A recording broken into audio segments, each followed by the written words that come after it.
Hello, everyone. Thank you for joining tonight. I'm just seeing the attendees come in, and I'll keep you guys to the side. We'll have some time for some questions at the end, and you should be able to type them in there on the Q&A option there down the bottom.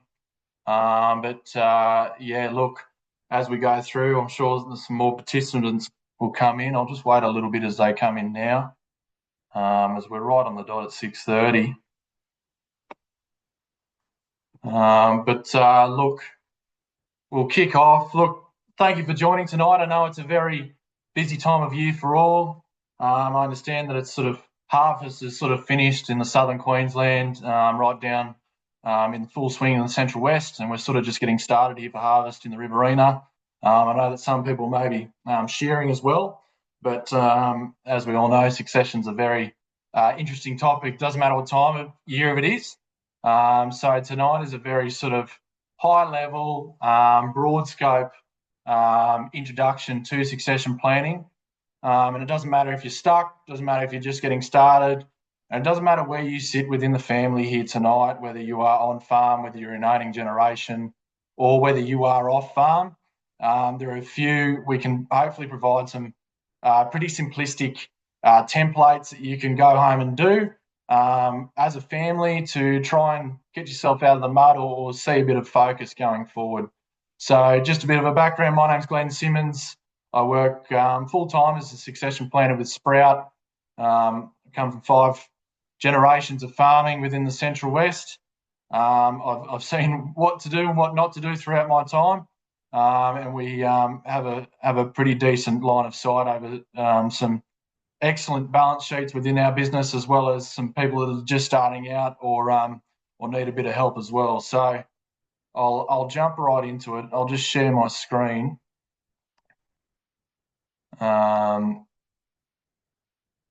Hopefully you can see my presentation up there now. I'll just make that go a bit bigger. Just 1 second. Okay, so welcome to an introduction of succession planning from Sprout Ag. Tonight will be a bit of a high performance overview of what high performance families are doing at the moment and how and why it's important to have that sort of view within your family as you go into succession planning, as it does determine not only a bit of a maintenance, but it helps you with growth. So I'm sorry, I'm just going to get this going.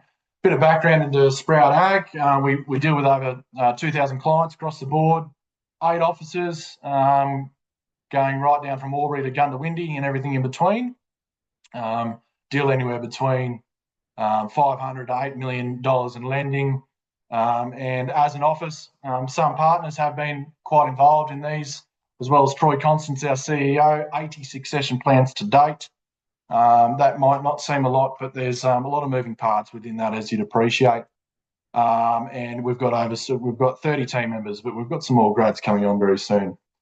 So high performance within farming families is important because the Australian agribusiness space is growing much, much larger and has particularly been accelerated within recent years due to the run of the market within farming property. I doubt we'll see a bull run like that again for at least the next 10 years. But as you can tell from this graph, from August to 2024, that has grown up to 130 billion within agribusiness lending across the bank. So we're dealing with larger debts.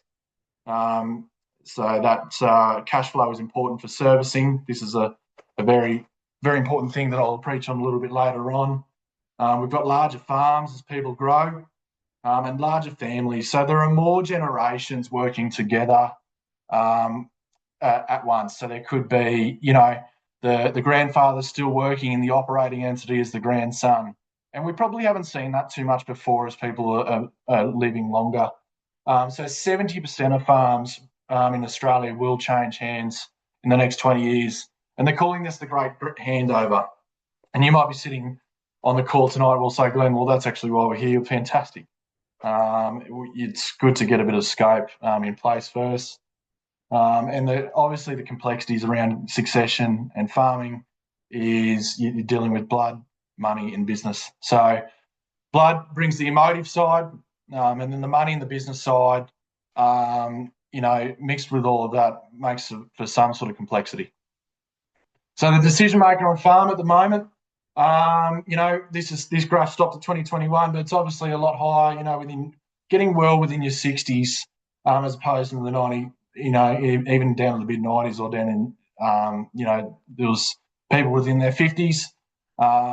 Even before that, it may have been passed on even earlier, just as people were not living as long or they weren't working as long.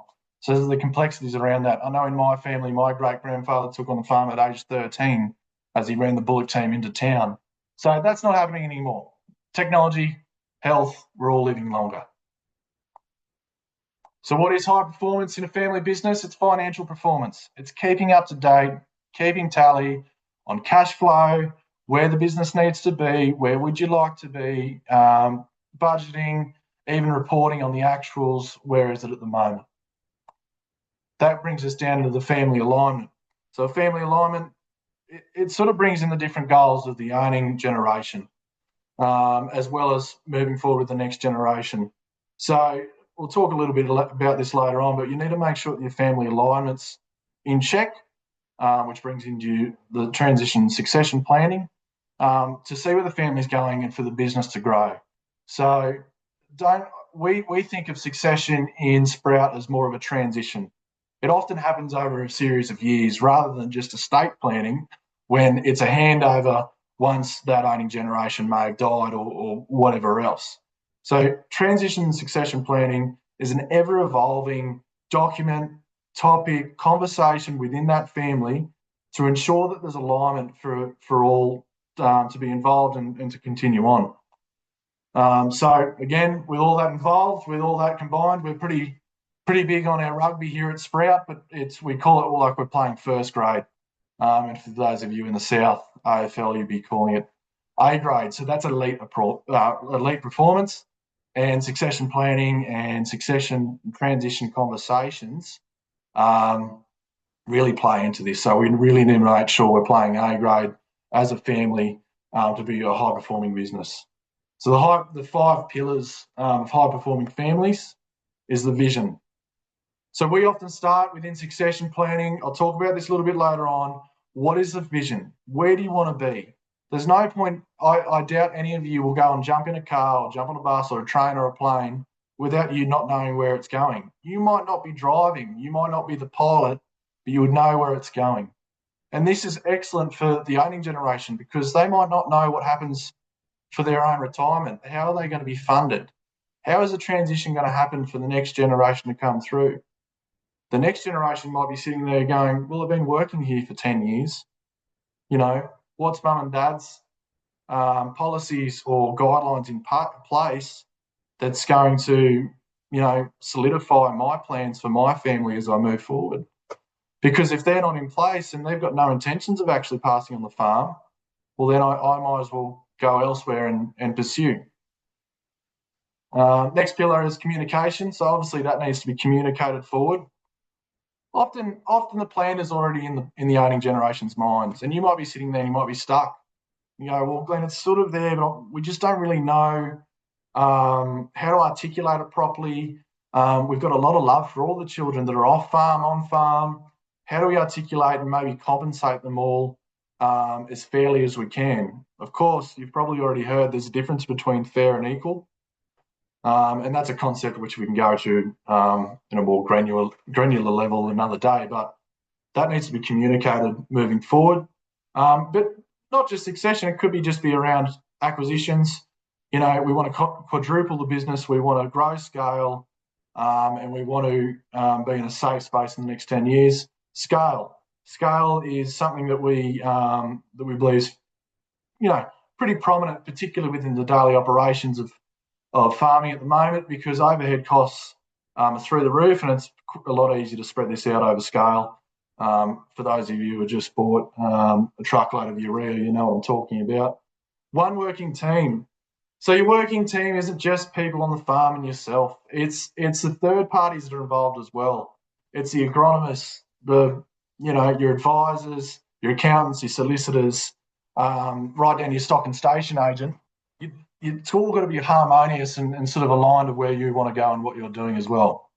And finance, leverage for growth, managing and growing and servicing debt is very important for doing this. So this is just a bit of a photograph of vision. It's good to just step back and take stock. Where are you now? What is happening in your business at the moment? Who's in it? What are the decisions that you're making on a daily basis? Where is it going to drive you next? And then your vision. Where do you want to end up in the future? And it's not too bullish to think very broadly and quite out there with this, because better to fall short on a bullish thing than to overshoot some shorter tasks in the meantime.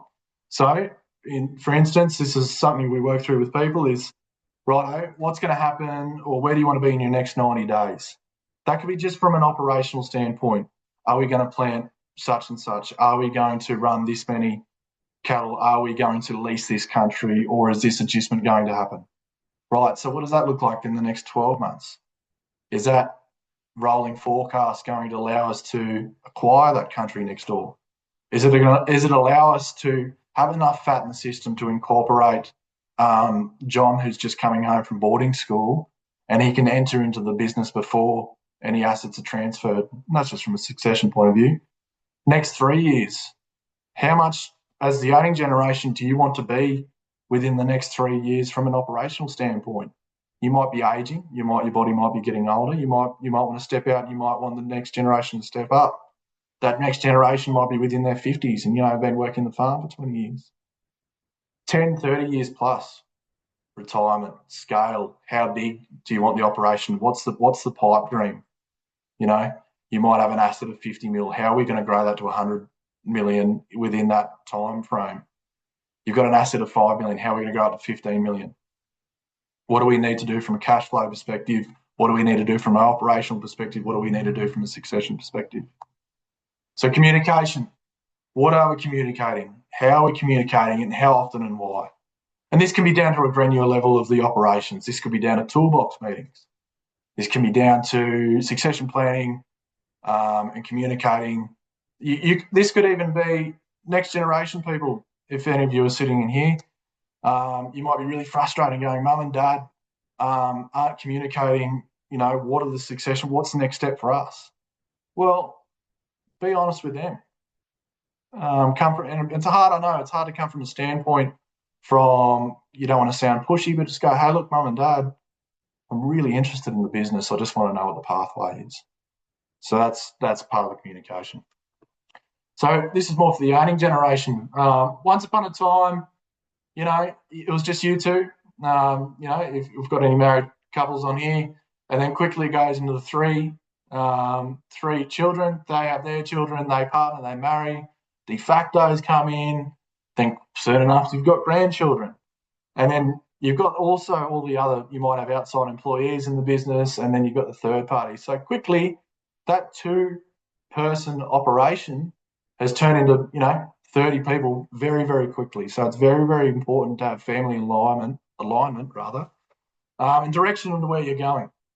And the consequences are significant. I probably don't need to elaborate on this, but, the interests diverge, the positions harden, and then we've seen it time and time again. There's been, particularly with estate plans, you might have the existing generation 10 years ago, such and such was promised around the back of a ute, or going down a driveway or whatever else, and this hasn't been fulfilled.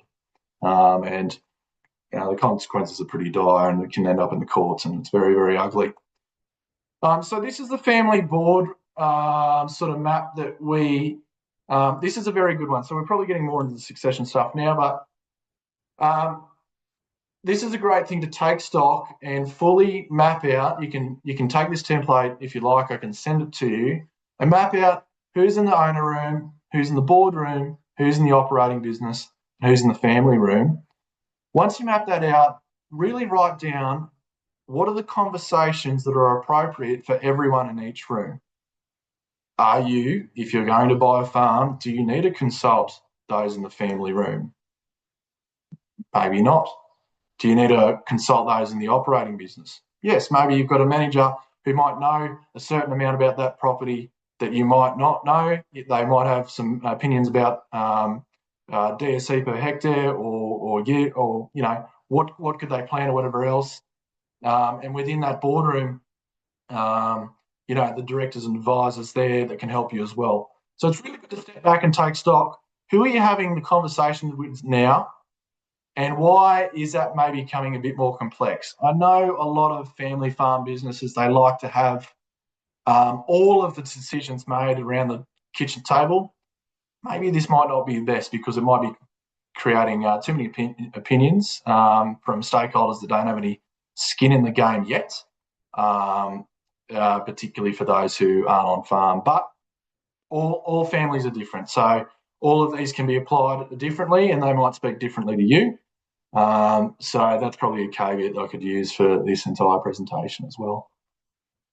So what's on the agenda on your day-to-days? Are you having these weekly and daily meetings from a production, operational focus?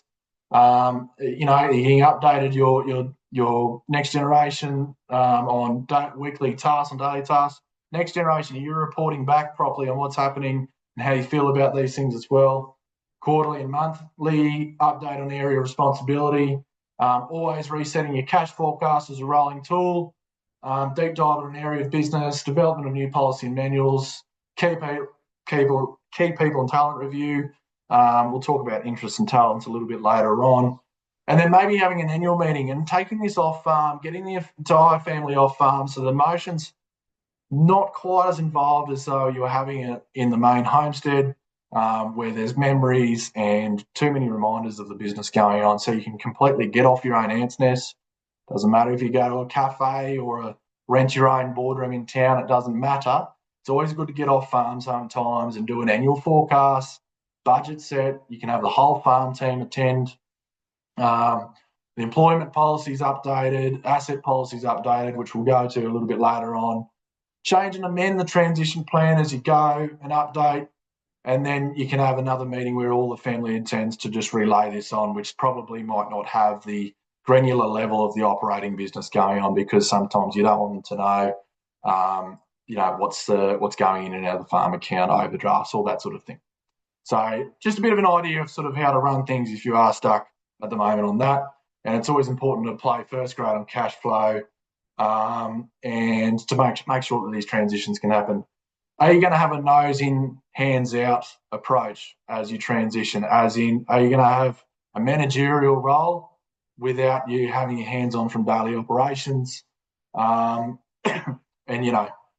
always doing sort of long and short term flows and comparing them to the actuals as well. One working team, always good to have one working team on your side and be aligned as you go forward. So our process and succession. So if you were to come to us and we would have a succession plan, generally we would have a kick-off session. Now, there might be some people in this webinar tonight that have had a kick-off session with me. So in this kick-off session, we sit down with the owning generation and we go through the goals for yourself and the business. No right or wrong answers. Glen, we want to go on a holiday, we want to go around the world. We need 120K to live per year. This is our idea of what we want to do with our assets. This is what we want to pursue outside of the farm. Such and such are in the business at the moment. This is our concerns around that. But this is how we want our sort of retirement to look like within the next 5-10 years, whatever it may be. Then we go and speak to the next generation without them seeing the strategic plan that we draw out of that. We speak to them one-on-one. What's your plans? What do you see in the business at the moment? What would you do if you're integrated in business? What would you do differently? Are there any sort of problems that you perceive and what is important to you? And this is conducted through a few surveys as well before I meet with them. It's very important to get their view without any hindrance from mum and dad and one-on-one, because you'd appreciate that everyone's been around the dinner table before without an advisor, and a lot of emotion runs wild. We look into what the farm can afford. can it afford a transition now or later? We look into debt levels, different loans going on, right into the overdraft, the cash flow going on. We look into the seasons, what's been happening in the last couple of years, what's likely to happen in next season. And so we can sort of plan that, righto, the plan might not happen at the moment, but it could happen in the future. What do we need to do to get there? What are the roles and responsibilities within the farming operation or the entire operation as we speak? We write down John, Mary, Patrick, whatever else it is, and go through, right, they're 37, they've been working on the farm this long, these are the roles and responsibilities. This person's off farm, they work at KPMG in Sydney, they may have done some casual harvest work in the past. So it's good to get that out all on paper. Then we go into the ownership, which is the asset policies. Advice is a major one. We're facilitators in the middle of all of this. So it's very, very good to get capital gains tax from an accountant, any trust advice or writing up heads of agreement from a solicitor, or we need to invest off farm, we can incorporate a financial planner. We create, implement the plan, and then we review the plan as we keep going on. So governance is one of the main things that family overlook in succession planning because their eyes are so focused on the assets and not what's happening in the daily operations at the moment. I call this the 5 C's. So connection, we need to make sure what's the participation rather in the business, and the responsibilities. Careers, so family employment, what's their employment policy? How can people be employed? How does that look from a compensation and pathways? From a control perspective, decision-making processes, acquisitions and the daily operations, capital, asset policies, expenditure policy, profit share, ownership. Do you have a problem in the business now? You might have some, there's next generation with the business, they work all the hours all the week, they get paid at an award rate. But they're losing interest because there's lack of incentive.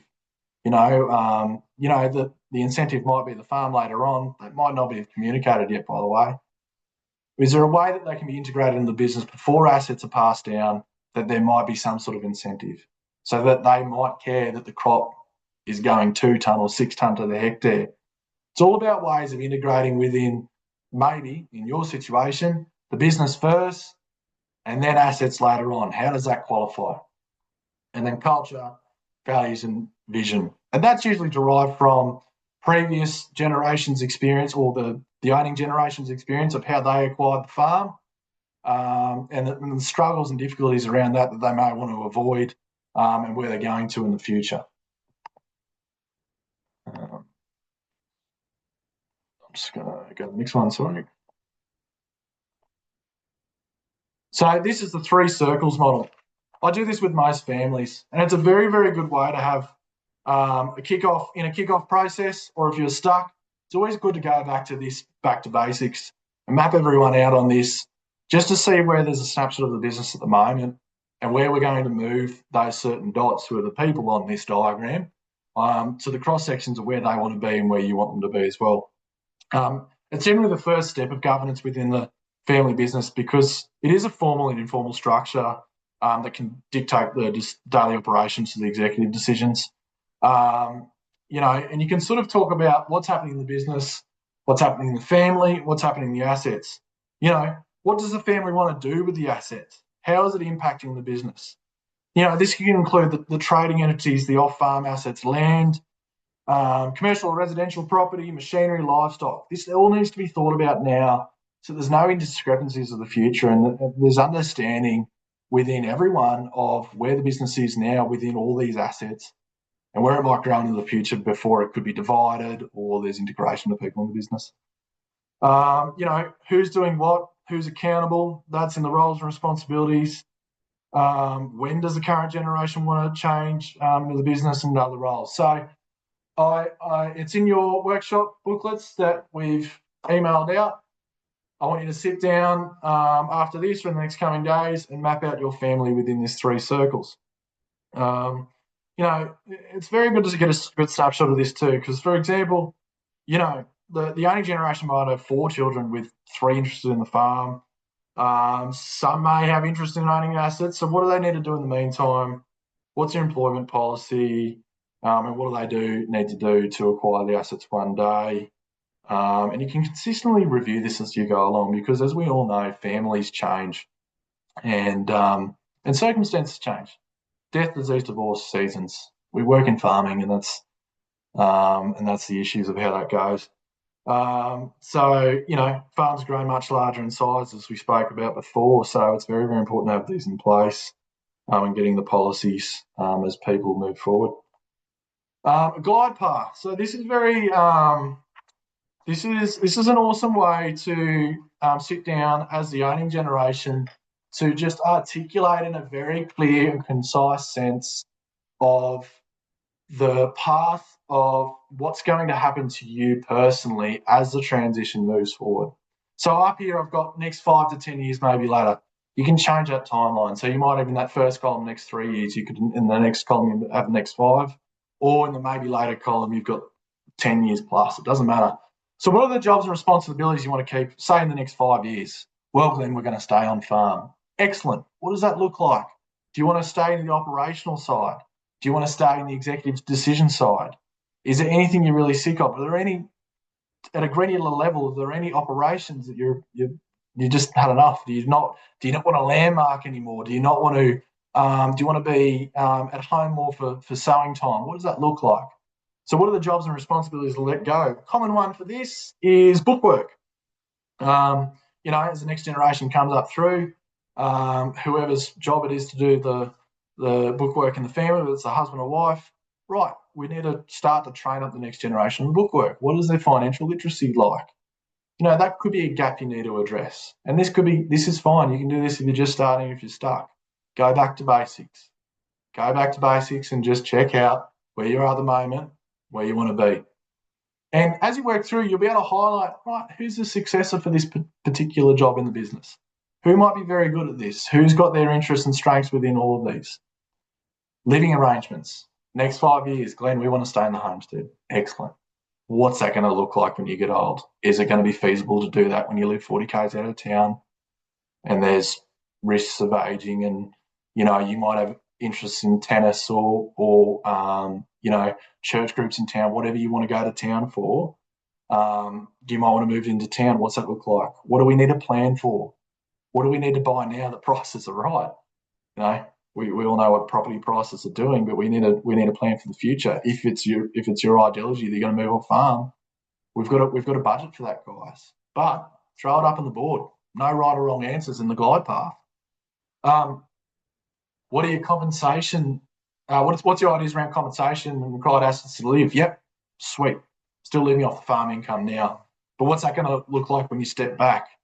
Is there going to be, a traditional buyout from the next generation and you throw in a couple of million in the bank and live off 4.5% in interest? Or is it off farm assets that you might look into? You might want to go and buy a Bunnings in Toowoomba that pulls in 6.5% net yield.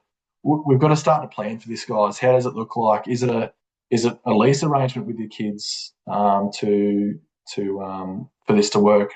That's a whole another kettle of fish on funding. We can go on to that a little bit later on if you wish, but we've got to look around compensation. This is very important. And around that compensation, it's very important to do a personal cash flow.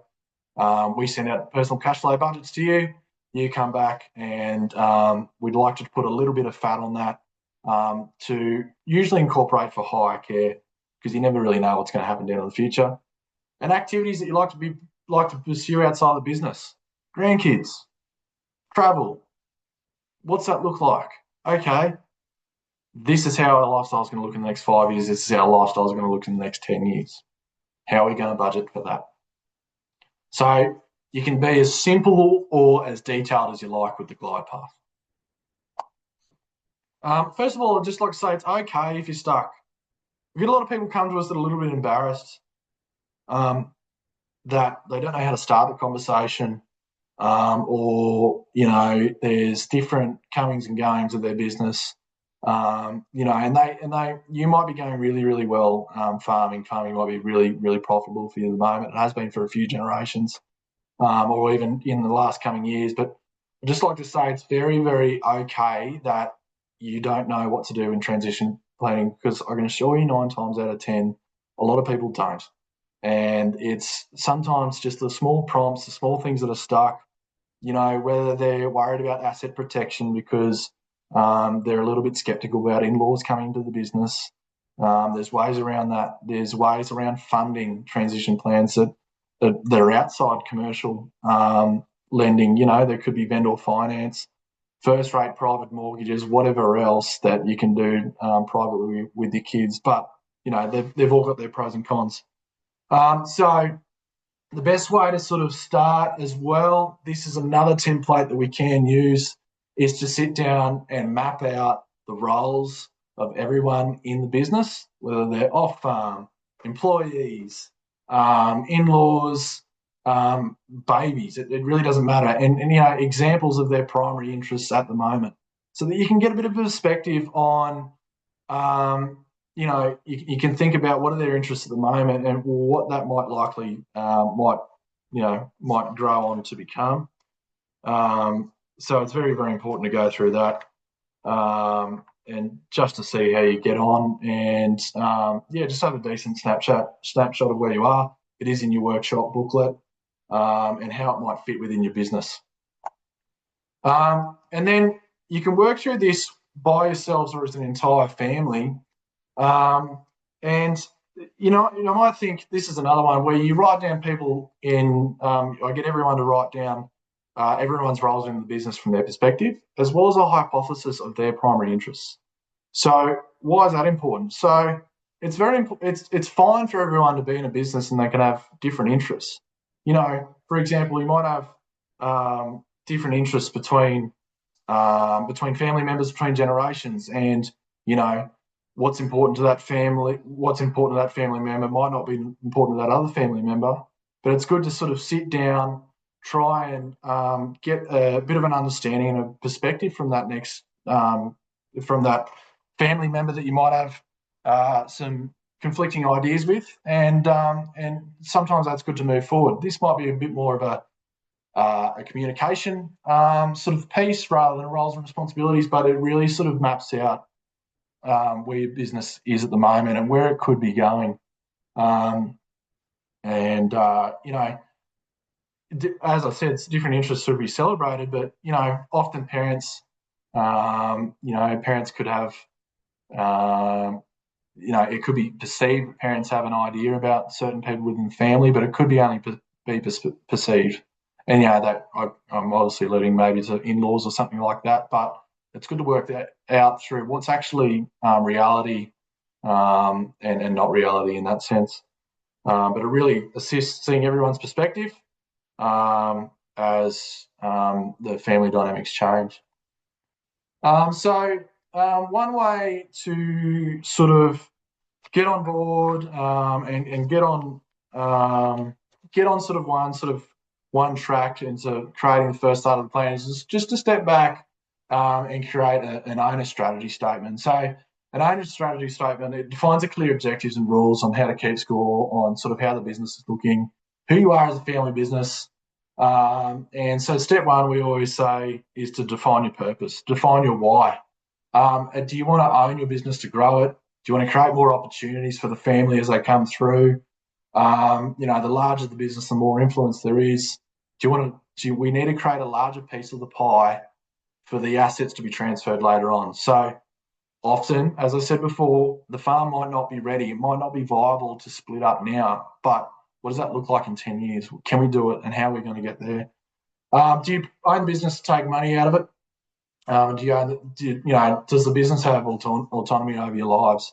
So this is a little bit of a corporate way to look at farming, or just through the business in general. But you can create your own destiny and control the business from there, and it allows the owning generation to step up, create the owner strategy statements in order for the whole family to understand what's going on, where you want to go in the business, and it can be continued for more aggressive growth, create new opportunities, new land. Do you need new lease country, new opportunities? Step back. Do you want to step back and transition out of the business? Do you want to create more liquidity? Do you want to phase new generation in with new employment roles that may give them more gradual power? And you need to define your purpose, as I was speaking about before. So an owner strategy triangle, pretty classic, is the growth, liquidity, and control. Generally, you can only pick two of these problems. So what's important to you, and what's important to the owning generation? What's important to your family around, do you want to have growth and liquidity? Do you want to have growth and control, as I was speaking about before? For example, are you looking to grow? And the current generation loves, really wants to purchase that new John Deere X9 at 1.2 million or 1.4. I don't know what they're sitting at the moment.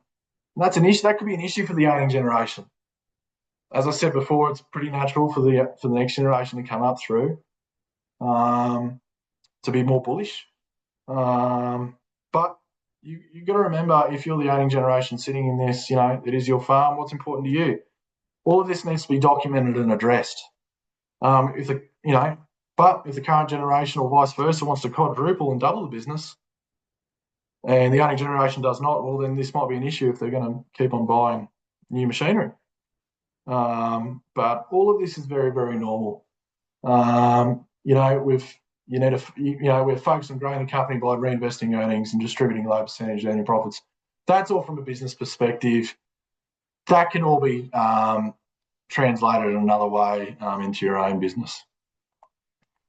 Thank you guys for sending through I've gone too far, for sending through the questions. I'll hope to get to you in a second. Sorry guys, I'm just going to stuffed up my... so example of owner goals. We can go into a little bit more. So step 3, right. So it's always good to get a nominal amount and trying to put up guardrails and financial guardrails, particularly maybe as you might want to just phase the next generation through slowly to give them a little bit more freedom. It might be going through your qualifying stage or whatever else. It's always good to have metrics that show each of the growth, liquidity, and control. So then you have specific measurements that leaders of the business can make decisions moving forward. They also provide boundaries around standard, business strategies, allowing some actions over others. Because as transitions work, as we were saying before, it's a very high risk time. When there are multiple generations together, you might have 4 to 8 way partnerships. So you've got to really understand what are the pros and cons of your business structure, which I'll get to in a second. Giving guardrails that are in line to particular roles and responsibilities in that family. How these decisions are made, drawings, capital expenditure, then that all draws back to governance, right? What we said at the start, governance. You've got to have structure in place. Governance is more around within the non-financial guardrails. So once you put all of this together, you can create your owner strategy statement. You understand your owner goals. You can set your guardrails. You can put it all together, and you can communicate to everyone in the business, off farm, on farm, whatever you like, that these are your expectations. Communication and conflict. This is just a bit of a fun one. We do this in Sprout. It's called the Gallup Strengths Finder. You can buy this for about $30, $40, and I'll send you the link if you like. And it goes through a multitude of multiple choice answers, questions rather, and from agree to strongly disagree. And it spits out 5 of your strongest attributes. So, for instance, I think my number 1 was individualisation. I like to know the individual. This is a very, very good thing. It prints all your results, and you can sit down as a family and all, you can laugh and go, that's so correct, or, oh, I didn't know that about you. You can sit down and see your own family members are probably at a level you've never, ever thought of or even had known before. So a very, very comprehensive tool, the Gallup Strengths Finder. We're a big fan of it here at Sprout, and we use it with sort of families that might have multi multi-generations and a lot of complexities around age within one generation. So you might have, you might have a couple of older kids that are late 30s, 40s, right down to sort of teenage years. So ownership types, the main ownership types, and why this is important in succession planning is, how are your assets designed and owned over time? So it's good to get a snapshot now as you see, is your family a sole owner? A single family and each generation holds all the ownership. Partnership, only those actively participating in the business can be owners. And I'm going to go a little bit more into partnership in a second. Distributed, any descendant is eligible to be owners. And concentrated, any descendant can be an owner, but there's a subset within that ownership that has a control. So there might be a small group, might be a couple within that broader community that has control over those assets. So there's obviously positives and negatives to each. And I'm not going to sit here and shoot from the hip to say which one's correct because it all depends on your business. But however, it allows for all members of the family to understand what is happening.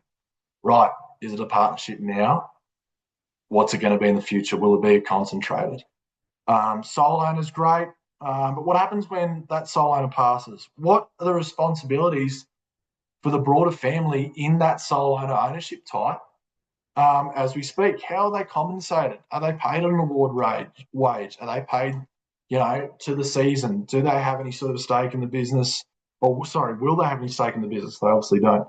Particularly if the sole owner is not ready to hand over assets, are there any clauses or provisions within the operating entity, for this to draw out any incentives? Partnership, very, very, very common. Partnership.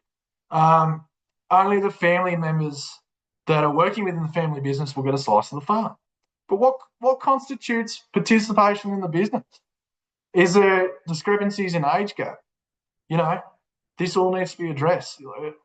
Such and such has been in the farm longer than me because he's 10 years older. We need to address this. What if the farm and assets are taken on and the farm is sold within 12 months and those are farm members who are wanting to be integrated maybe in the next couple of years, they just weren't ready. That wasn't communicated to and they didn't have any idea of entering within the sort of the ownership. And how the off-farm assets and compensation, for those outside of the family, outside of the on-farm working family members. And what happens if someone needs to exit from the partnership?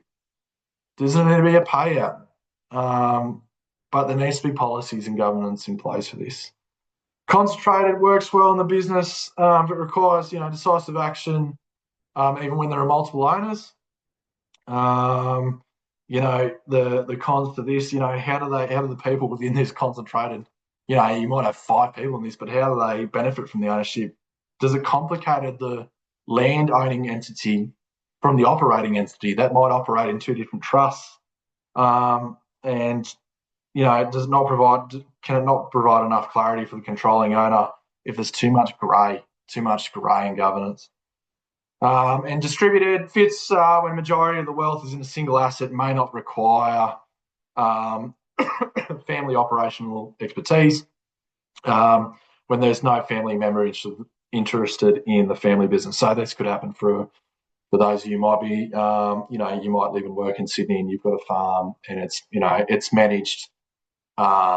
It's managed by a manager and you might have all your kids as stakeholders. But when there's no sort of majority share, there needs to be clear guidelines on how to make decisions.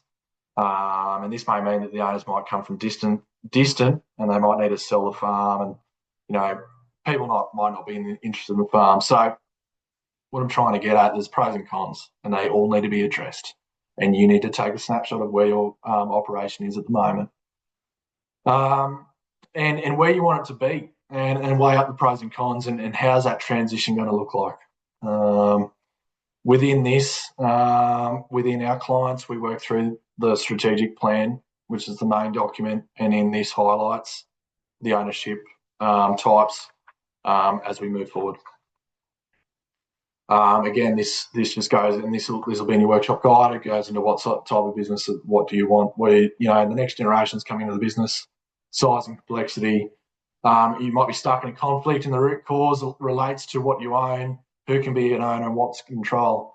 A lot of times, the issue isn't how the assets aren't going to pass over. It's how can the next generation be involved in the business, or vice versa. So that needs to be addressed. So shared asset map. This is probably one of the most practical things you can do, particularly as an entire family or as an owning generation. The entire family can have their own say on it as well. So essentially, you sit down, you list the asset. For instance, this is shared asset map. You list the asset. You go farm, 15 mil. Off farm, you might have X amount in super. You might have X amount in cash. You might have X amount in machinery. You can even list the machinery items if you like. That's fine, but keep it high level to start with. List livestock. Generally, just keep, cattle at such and such per head is equal to, so cattle at $2,000 head at the moment, equal to however much. If you've got sheep as well, and list the livestock from there, you can list equities, you can list everything that you own, essentially, as an owning generation. Qantas points, it doesn't matter. Who can own these assets? Right, so there's people within the generation that you might not want to own these assets for whatever reason. It's good to highlight this now. Who are the current owners? Whether that, you might have livestock shared with your children, write it in a percentage if you can. Or if it's land, it might be just, if you're married, it could be just you guys. So who can be owners in the next generation? The anticipated issues around that. But in the who can be owners in the next generation, it's really, really good to understand why and how they can be owners. Does that next generation have to work in the business to qualify for these assets? How long do they have to work in the business for this to happen? Do they need to go to ag college first? Is that important to you? Is education important to you? Can the off-farm kids come in and be involved at some point? It could be scope for them. What are the asset policies? What do you want? What needs to happen to be moved forward from there? It's very important to get this on the books now so that everyone understands where the farm is at and where the assets are at and where things are moving forward. It's also a very, very, very good tool for the off-farm kids. Might be still in Sydney, might be in Melbourne, might be a boarding school, doesn't matter. Not involved in farm, mum and dad, sweet. What's in it for me? What is there compensation for me? Are there assets that I might have to take on later? How can my family and I plan for our own lives to accommodate for this, and vice versa for people who are on the farm who might be, you might be sitting there now, you might be working on the farm for some period of time, but there's no sort of map forward as to what's going to happen in the future and what do I have to do to get there. So this is a very good way for the owning generation to articulate their policies, to articulate what they have, and then for the whole family to read and go, right, this is a clear model of where we are now, what we have to do, and where we're going to be. Which brings me into the one-page plan. Sorry, I'll just have a sip of water. So the one-page plan, we haven't got too much longer, guys. The one-page plan is an extension of the strategic plan that we work on, which has got more sort of a granular, expansion of how the transition can happen from, say, a funding perspective. John and Mary buy mum, say buy mum and dad out. It's a $10 million asset. They buy at a discounted rate. There's gifted equity. Right. How does that look from a perspective point of view? We do a high-level business plan. Say they can run X amount ahead. How does that work from a debt servicing point of view? Mum and dad have got enough money to live off and earn interest off. But that's in the strategic plan. That goes to the glide path and everything we've spoken about tonight, plus a little bit more.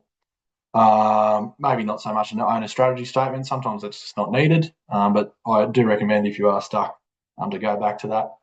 But this is a one-page plan. You may have seen this with other facilitators as well because it's very, very, very good. But it's goals of all the families of all the families' goals laid out. Doesn't matter if you're Joe Blow through the owning generation.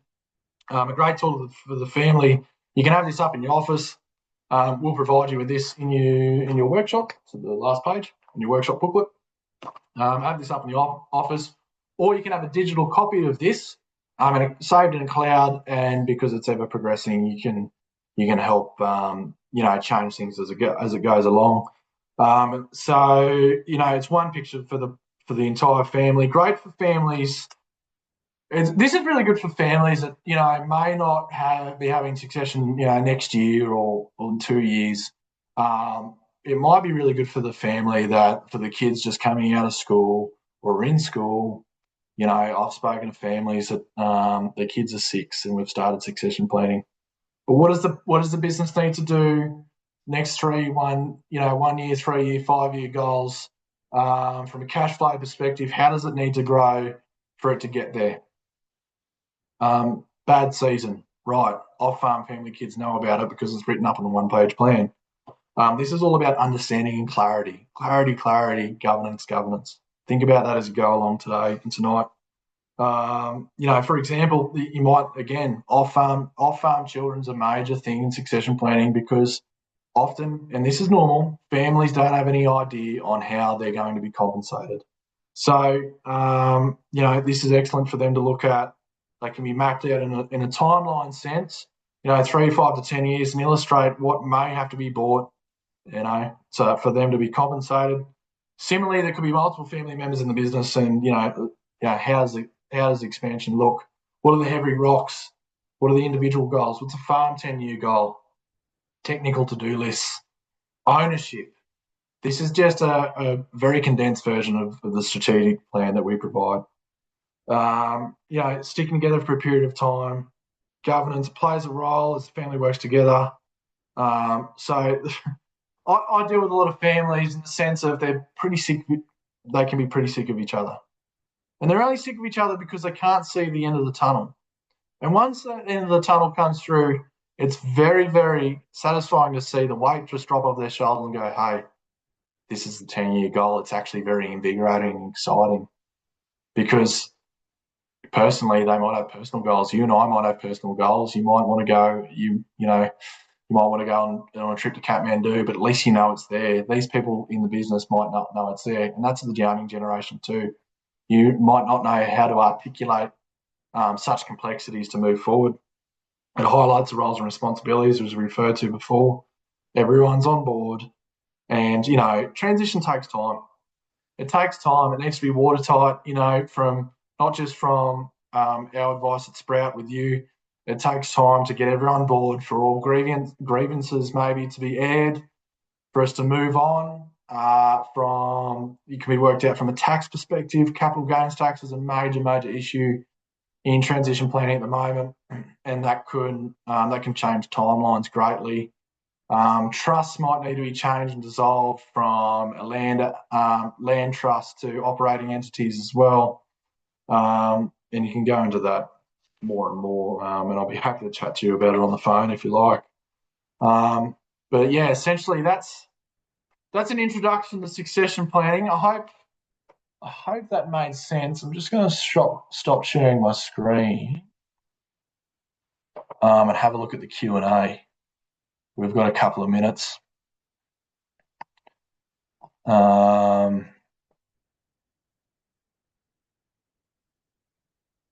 one here.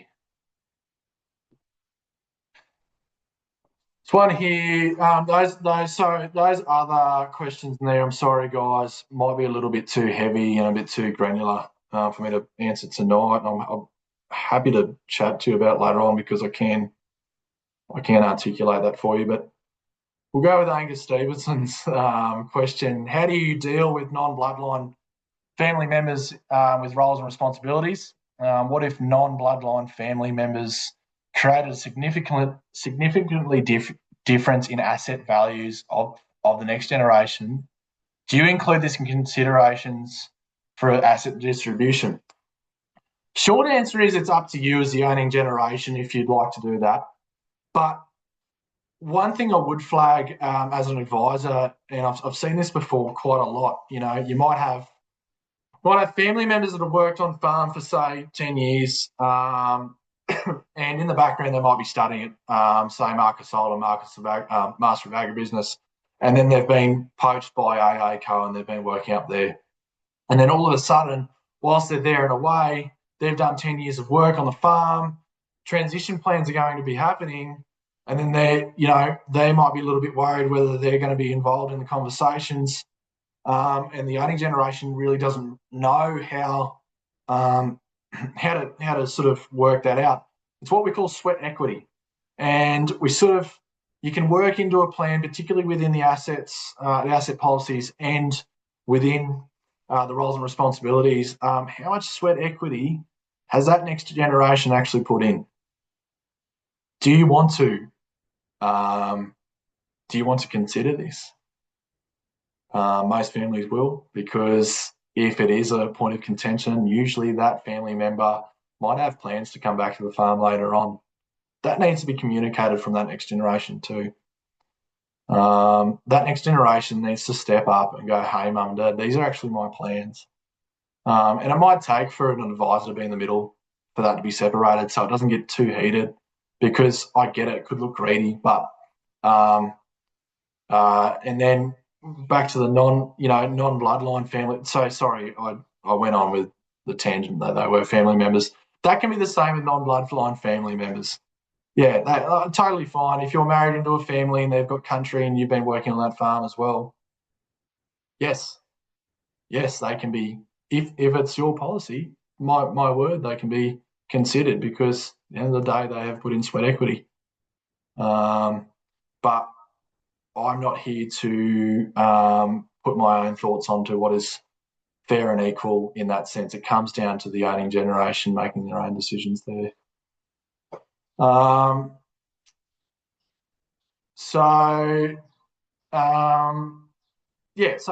Georgie Butt, thank you. What is fair? Can we touch on the fair and equal comment? Sure. Fair and equal can be different. So what necessarily is fair, like, say you've got a farm and you want to divide it. Say you've got 4 kids, you want to divide it 4 ways equally. Well, is that fair? 2 of those, two family members, next generation family members might have put in all the work. Is that fair for that compensation to be slipped away and for that sort of earning capacity in that farm that they've worked on? Is that fair? Up to you. So necessarily, if you were to make it a bit more fair, it could be divided maybe 2 ways, not 4, or maybe not divided at all. So that's sort of the concept of fair and equal. So that's wrapped up in a nutshell. If you've got any, I'll get to those answers privately if you don't mind. But if you've got any questions, if you're stuck, doesn't matter what side of the generation you're on, how to start the conversation, Glen, we need, you might have some questions that are more individual to your business and what's sort of happening in your world, or you want some sort of advice around our own processes, please give me a call or write to me via email. I believe that was sent out. But I hope you got some value out of this. And hopefully this has run smoothly and I haven't glitched too much or anything like that. This will be recorded and will be on our YouTube channel, but there'll be some more webinars coming up. We might touch more on asset protection, with family members you might have some issues with, or sort of around funding, how different funding can work for the next generation coming through and stuff like that. So really appreciate you jumping on tonight, taking an hour out of your time. I hope you have a wonderful evening. And thank you very much.